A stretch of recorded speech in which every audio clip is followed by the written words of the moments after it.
Shock horror, the Quantum Leap revival has been cancelled. Welcome back to Movies TV Mad. You can follow me on X at Movies TV Mad and on Instagram and on Threads at Movies TV Mad X.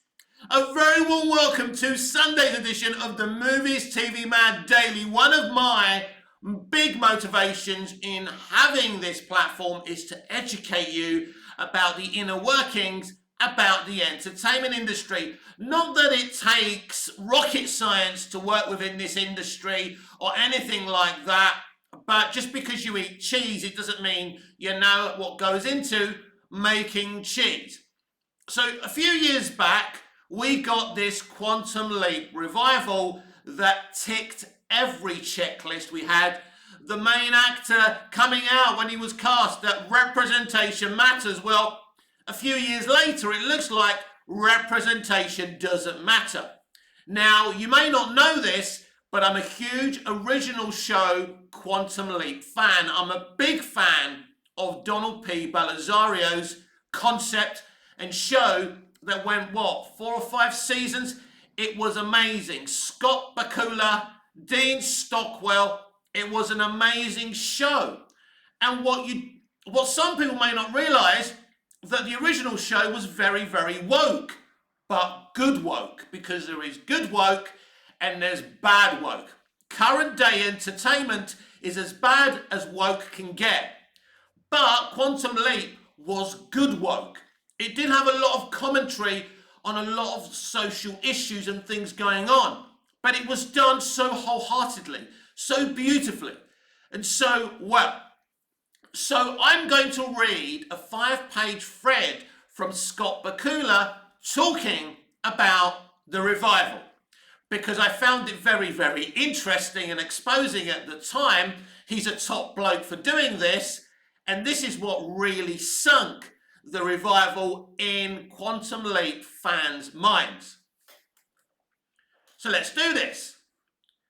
To Quantum Leap fans around the world, in an effort to quiet the rumours and move on. First of all, thanks for hanging around through the decades. Here's the simple version of what's going on with the Quantum Leap reboot and me.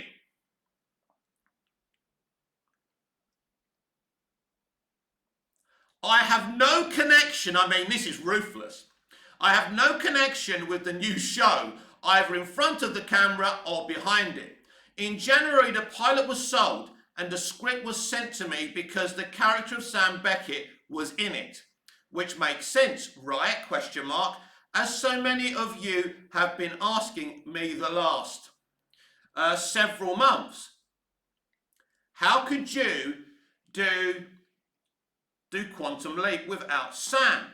Now, this is an interesting one, right? I'll read this again. So several of you for several months have been asking, how could you do Quantum Leap without Sam? Or Al, for that matter? Well, I guess we're about to find out. That's the story, as the show has always been near and dear to my heart.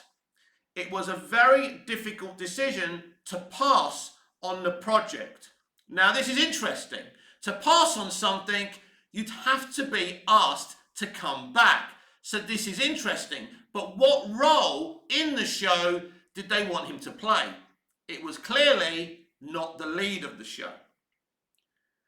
A decision that has upset and confused so many fans of the original series. However, the idea of anyone leaping around in time and walking a mile in someone else's shoes remains a very appealing concept, and so worthy of exploration, especially given the current state of mankind. In that spirit, I am crossing my fingers that this new cast and crew are lucky enough to tap into the magic that propelled the original Quantum Leap into the hearts and minds of generations past and present.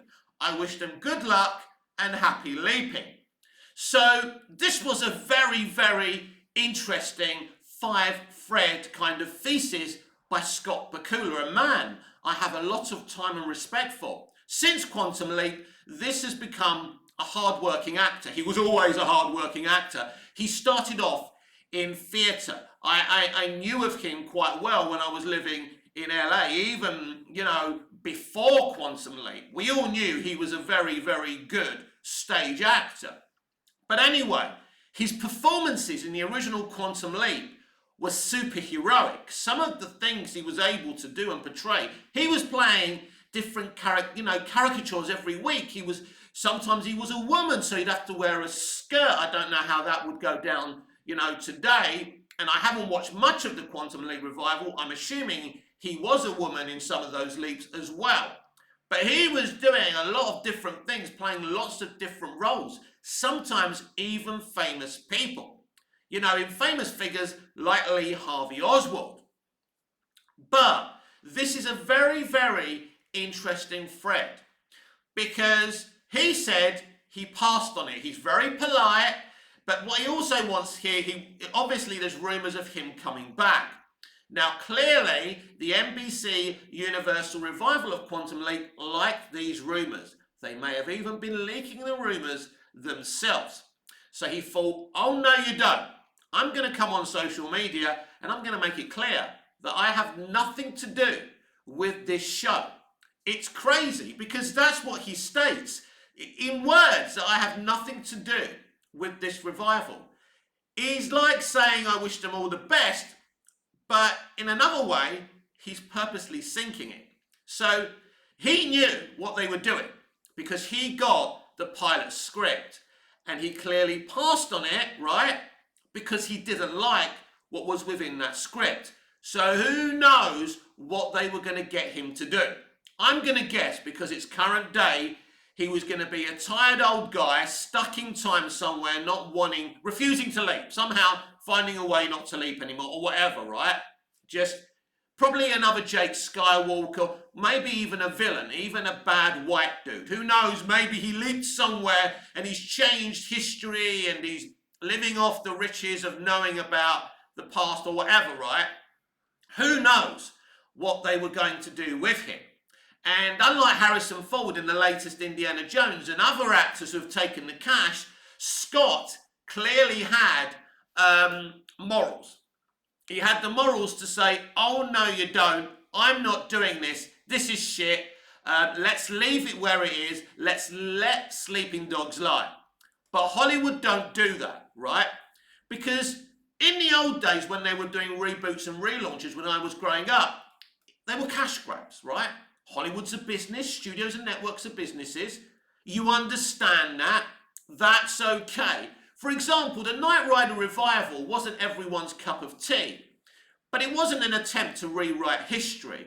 It was telling the story of Michael Knight's son, right? We even had David Hasselhoff in a feature-length movie kind of pilot, which was really good, which I can't get anywhere, by the way, because it's not part of the seasons of that show. And I'm quite frustrated because I actually like, that pilot movie length thing they did. But nowadays with revivals and reboots, not only are they cash grabs, which they rarely grab any cash for, because it's normally a rewriting of history. They want to rewrite those original stories and make them current day. They want to make them bad woke. We were talking at the beginning of the video about bad woke and good woke. And I think it's important that you understand that the word woke isn't a bad thing. It's been gaslit as a bad thing, but it's not. Quantum Leap, the original Quantum Leap, was beautiful woke. If you haven't seen it, go back and see how good woke is done.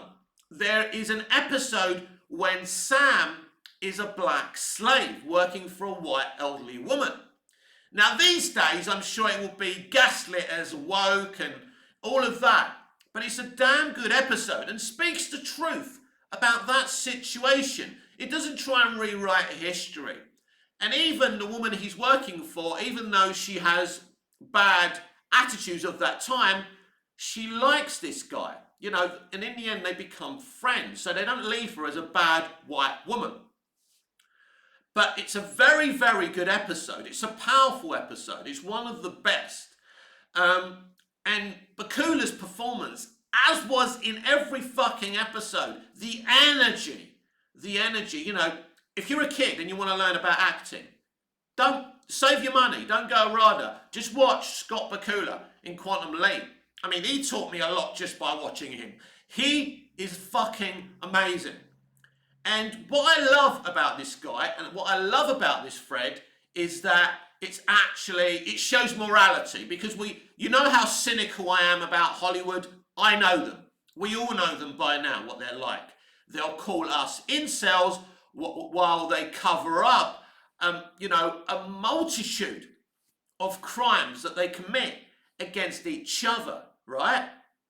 But they'll call us, their customers, incels. Interesting. They'll call successful YouTubers incels. The truth is, the real incels work within New Hollywood, right? That's the truth. This guy didn't take the cash. He said, no, I made my name on this show. I worked fucking hard. The late Dean Stockwell worked fucking hard. Donald P. Belisario created a wonderful show. Deborah Pratt and all those other writers wrote a wonderful show, right? It's important.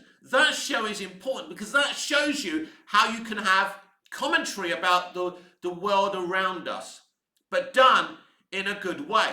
Now, I don't think that kind of commentary would even work today, because everyone's so paranoid that, current day has made everyone paranoid about what's going on. Are they trying to say we're bad people, blah, blah, blah.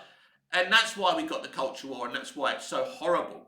It will be many, many decades and generations until we can do great commentary like that. But credit to Scott Bakula for saying, oh, no, you don't.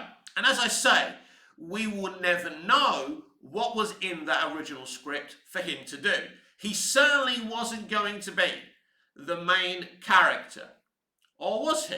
I don't think so. I think the plan was always to have who they had, because this revival ticks every possible box. There's too many regular characters in this show. But actually, although the box tick is very current day, and you get a lot of empty shell characters in it because of that, doing nothing, wasting your time as a viewer, the biggest problem wasn't the current day box ticks. The fact that this main character has, I think, a fiance. I think she's his fiance, girlfriend, who they've worked together on Project Quantum Leap. He's suddenly gone missing. He's gone into the accelerator. I think it may be connected to Sam being missing at first and things like that. And she becomes the person, she becomes the hologram, she becomes the owl. The problem is with this woman, she's got barely any personality, and it's just really about their relationship and their connection. And it just doesn't work. It doesn't work because this is the problem. When you want to revive or reboot something that's pioneering, you have to be better or just as good as that was. But these days, they have no intention of being just as good or better. It's just about rewriting history to fit their ideology. Because when you replace titans of industry with activists, it's only going to go one way.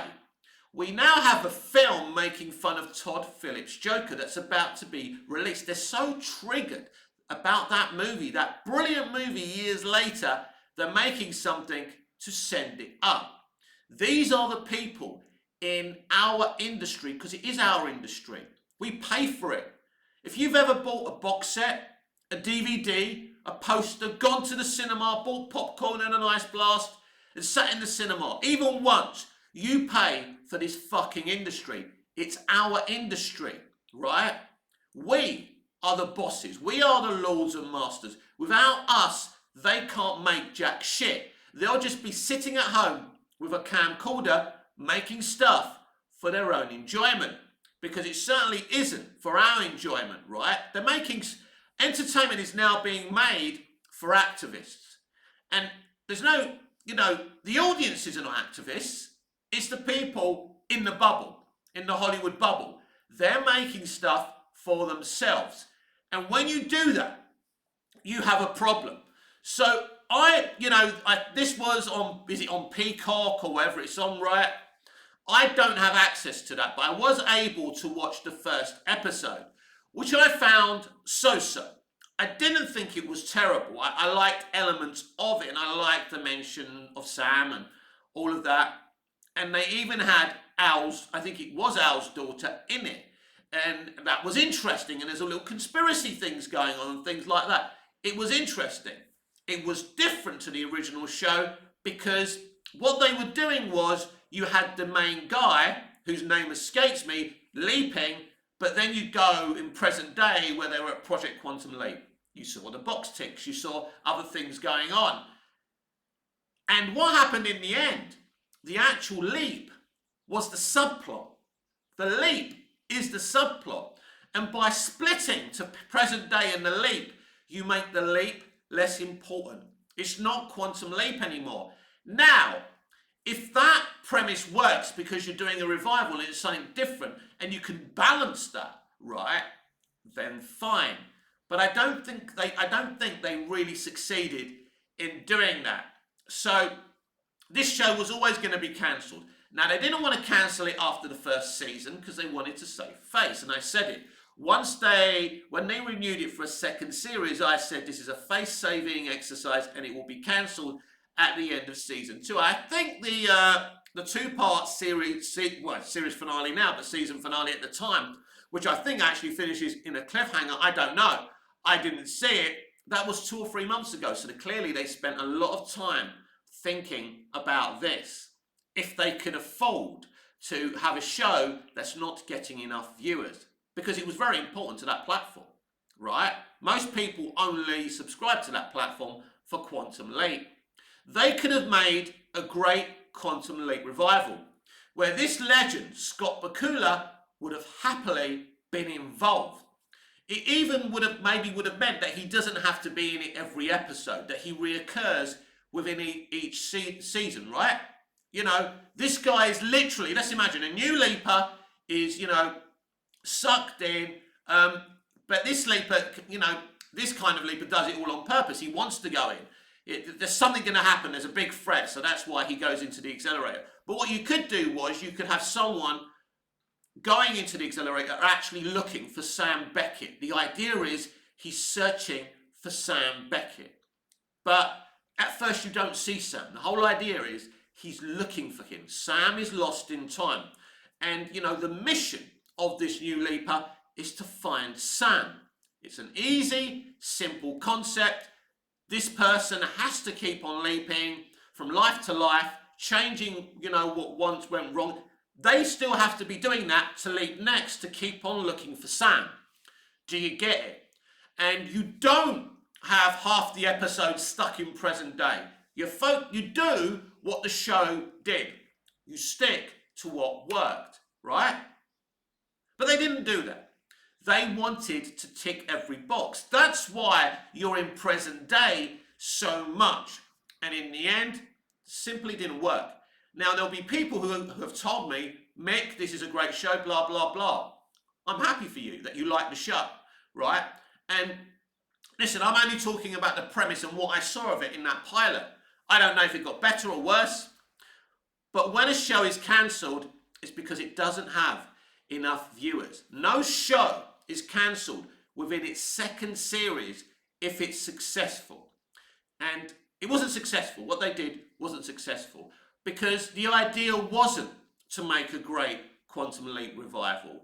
The idea was to be inclusive. Now, as I've said before, there's no inclusion in entertainment. The only people they include is each other after they do a DNA test. There's no real inclusion and representation.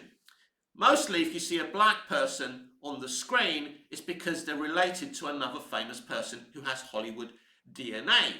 And, whatever minority you see, look at the young woman who's in a wheelchair, I forgot her name now, in Doctor Who. She's a disabled activist. She's very, very famous. They could have cast any other disabled actor, but they cast the most famous one because she's connected to the industry, because she's one of their friends, right? They could have cast anyone else but her. She's not even a very good actor. So I don't think, if you're a disabled activist and you can't really act that well, I would think you'd want someone to represent your community who can act, so people can say, bloody hell, what an amazing actor. We want to see more disabled actors on the screen. By putting one who's there because she's a famous activist and because her DNA measures up isn't the right way to go. And that's what they've done. And this is what, so there's no real inclusion or representation. So all the representation and inclusion you saw there isn't genuine anyway. So Quantum Leap has been cancelled. The Quantum Leap revival on NBC has been cancelled after 2 seasons. And I think it was really, it wasn't good enough to survive anyway. But I think Sam Beckett's a fictional character. Scott Bakula, who played Sam Beckett, coming out publicly on social media and saying, listen, I have nothing at all to do with this show, neither behind the camera or in front of the camera. And that was literally, like Joaquin Phoenix in Gladiator going, and quite right too. Stay right here, because next we're talking about DC and James Gunn. Now, I know most of you come to this channel for DC news and conversation.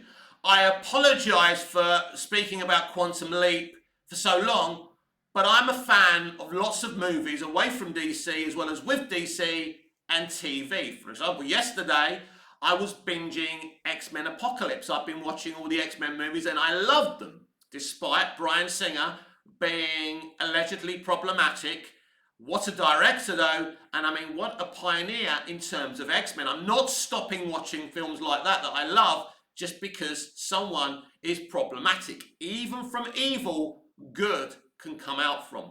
I genuinely believe that. There's not just one side to people, but obviously what he's accused of is absolutely disgusting, and if true, he should be in jail.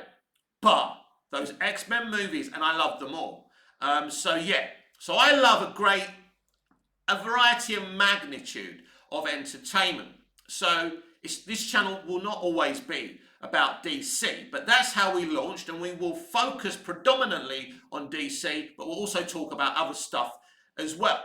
And if you're a fan of other entertainment, maybe you're my age and you want to talk about something that used to be on, or want to talk about something that's on now, please leave a comment and we'll see what we can do. And as long as I know about it and I'm interested in it, we'll get into it. So anyway, this has been a very interesting week for DC Universe, mainly Superman rumours. At the beginning of the week, we heard that Bizarro would be in James Gunn's Superman movie, also played by David Corenswet. I thought that was a very, very good, exciting idea. Then we heard it wasn't Bizarro, but it was going to be Ultraman, but not the Ultraman, not an accurate telling of the Ultraman from the comics, who's from another reality. This was going to be a cloned from Superman's DNA, also played by David Corenswet as well, and it would be cloned by Lex Luthor.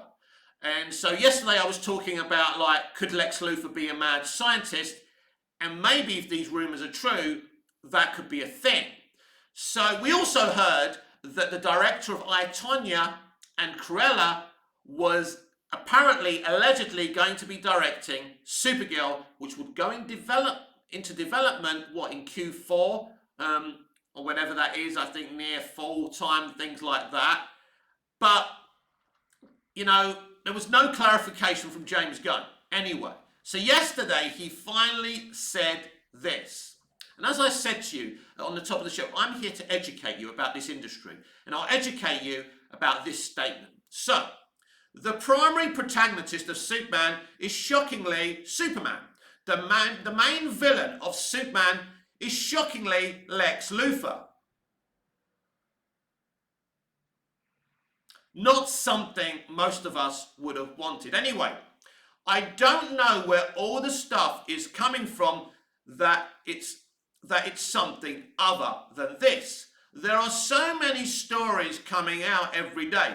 It's difficult to deal with, and every time I strike something down, I'm giving it attention. So I'll say again, Don't believe anything unless you see it here. And why would you want to know everything before the movie comes out anyway? Question mark. He makes a good point there. Why would you want the movie spoiling? But we live in a generation of information, and people think it's their divine right to have daily information about this film. And it's like they'll accuse the marketing of being bad if the film hasn't got hype. You know, as the man said to a commenter, a fan, you know, someone said to him, oh, we're just looking forward to seeing your movie. And I'm going to show it to you now, he goes sarcastically. We've only done 18% of it, but still. But anyway, right, all these leaks are good for hype, right? He won't admit it publicly, but he's loving it. Now, let me give you an analogy. You don't get into somebody's safe unless they give you the combination. It is absolutely impossible for anyone to leak information from that film or any modern day film or TV show unless there is an element on the production that want to sink it or want to get you hyped. This is my belief. If these leaks are true, right, or whether they're not true or not, that they're being leaked by the studio and James to create hype. He's playing the hype game, and then later on he'll come and deny it, right? And that's part of the hype as well, because then everyone goes, well done, James Gunn. We've never had this clarity before, blah, blah, blah. I've said it myself. Now, I've explained to you before, when you're making a film, it's very, very difficult, especially as a director. You're the captain of the ship, but you've got so many different departments and you have to trust these people. You can't do everything yourself. It's hard enough to direct the movie, you know.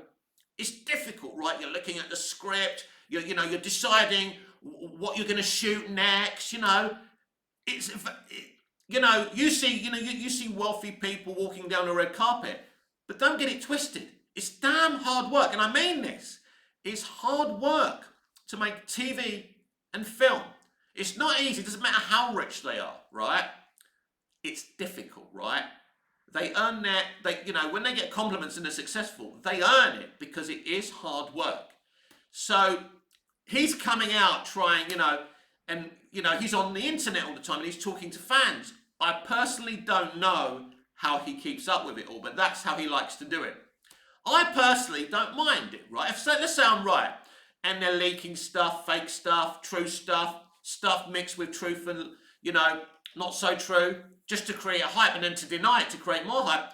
I'm fine with it. It's a good way to create hype. I don't have a problem with this, but this is how it all works. Because I don't believe that a production, like you look, right, at James Gunn's films, right? No leaks from Guardians 1, no leaks from Guardians 2, no leaks from Guardians 3, and no leaks from the Suicide Squad, unless he was telling us something, right? That's how James Gunn productions work. Now, look at the MCU today. Look at the indie movie. There were a lot of leaks coming out of those movies because there's clearly somebody or a group of people that are so unhappy with what Disney are doing to these existing properties, they're leaking them out. To people like Nerd Roddick's and, Doomcock and, Film Fret and people like that. Look at the recent leaks about, how they go around saying,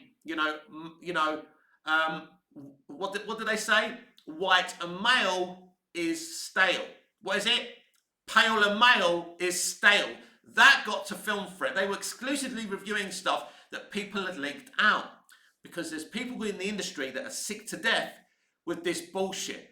So there are leakers in there, right? But it's very rare that you see a whole plot being leaked. It does happen sometimes. It does happen. But I don't believe, in terms of a James Gunn production, this is a possibility. And the only person who can be leaking stuff out is him and the studio. So they can come out and deny it. I think that's what's happening here. It's cheap, free marketing. And I say, why not? And if the movie's great, it deserves to be successful. But we don't live in that world today. We live in a world where superhero movies we've had so many. I mean, imagine how stupid they were. Marvel were releasing 4 movies a year. I think there was one year when they released 5. You know, the DCEU sometimes was releasing 3 or 4 movies. Ridiculous. And in the end, the movies were so bad or mid that people got fed up and bored. And I mean, I think the Monsterverse, King Kong, Godzilla, Monaco, and all of that, that's becoming a bit of a, you know, something people want to see more of. But I don't want to see 4 or 5, you know, Godzilla or Kong kind of themed movies. Let's let things breathe and let's have variety. Let's make love stories. Let's tell biopics. Let's do different things, right? Because they wielded the audience on the sugar, on the action pack, on the CGI, on the superheroes. And that's why they're not making any money, because the other people who want other things are not being serviced. And this modern day audience now won't go and watch a movie like Field of Dreams, which is just dialogue. Field of Dreams doesn't have any action, right? With Kevin Costner. About a guy who's hearing a voice telling him to build a baseball field. It's a wonderful film. It really is, you should check it out. But the pacing is slow and there's a lot of talking in the movie. Audiences won't go to watch movies like that anymore. Isn't that sad? Isn't that a shame? Even a film like Robin Hood, Prince of Thieves would probably be called slow pacing and too much talking. That's what we've done to the medium of film. And so, yeah, that's what I take from this. That this is just a game that James Gunn and WB are playing. It's the hype game. And it's a game James Gunn plays really well.